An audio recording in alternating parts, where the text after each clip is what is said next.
Guarantee योजनांबाबत सरकार सभागृहातच उत्तर देईल असे मंत्री एच.सी. महादेवप्पा यांनी सांगितले. मंगळवारी बेळगावमध्ये पत्रकारांशी बोलताना त्यांनी दिल्लीतील वरिष्ठ नेत्यांची भेट मिळाली नाही का या प्रश्नाला उत्तर देताना सांगितले की तसे काहीही नाही. मत चोरीच्या मुद्द्यावर बैठक बोलावण्यात आली होती. सर्व नेते आणि मंत्री त्या बैठकीसाठी गेले होते. तेवढ्यापुरतेच ते मर्यादित होते असे ते म्हणाले. ಸದನದಲ್ಲಿ ಸರ್ ಗ್ಯಾರಂಟಿ ಯೋಜನೆ ಬಿಜೆಪಿ ಅವರು ಸರ್ಕಾರ ಬಂದೋಳಿಂದು ವಿರೋಧ ಪಕ್ಷಗಳು ಇದೇ ಹೇಳ್ತಾ ಇದ್ದಾರೆ.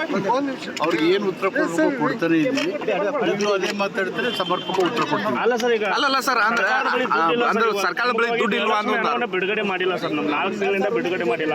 ಸಚಿವರು ಸದನಕ್ಕೆ ತಪ್ಪು ಉತ್ತರ ಕೊಟ್ಟಿದ್ದಾರೆ ಅಂತ ಆರೋಪ ಸರ್. ಅದೆಲ್ಲ ಉತ್ತರ ಕೊಡ್ತೀವಿ ನಾವು. ಸದನ ಕರೆದಿರೋದು ಅದಕ್ಕಲ್ವಾ? ಸ್ಪಷ್ಟವಾಗಿ ಇದೆ ಸರ್. ಅಲ್ಲಿ 2 ತಿಂಗಳು ಸ್ಕಿಪ್ ಮಾಡಿದ್ರೆ 5,000 ಕೋಟಿ ಎಲ್ಲ ಹೋಯ್ತು ಅಂತ. ಉತ್ತರ ಕೊಡೋದು ಎಲ್ಲಿ? ಸಂಸ್ಥೆ ನಡೀತಾ ಇದೆ, ಅದಕ್ಕೆ ಅಲ್ಲಿ ಕೊಡ್ತೀವಿ ಬಿಡಿ ಉತ್ತರನ. ನೋಡ್ರಿ ಸರ್, ಡೆಲ್ಲಿಯಲ್ಲಿ ತಾವು ಯಾವುದೇ ನಾಯಕರನ್ನು ಭೇಟಿ ಆಗದೆ ಹಾಗೆ ಬಂದಿರುವಂಥದ್ದು ಸರ್. ಡಿ.ಕೆ.ಶಿ ಅವರು ಎಲ್ಲ ನಾಯಕರನ್ನು ಭೇಟಿ ಆಗಿದ್ದು ಸರ್.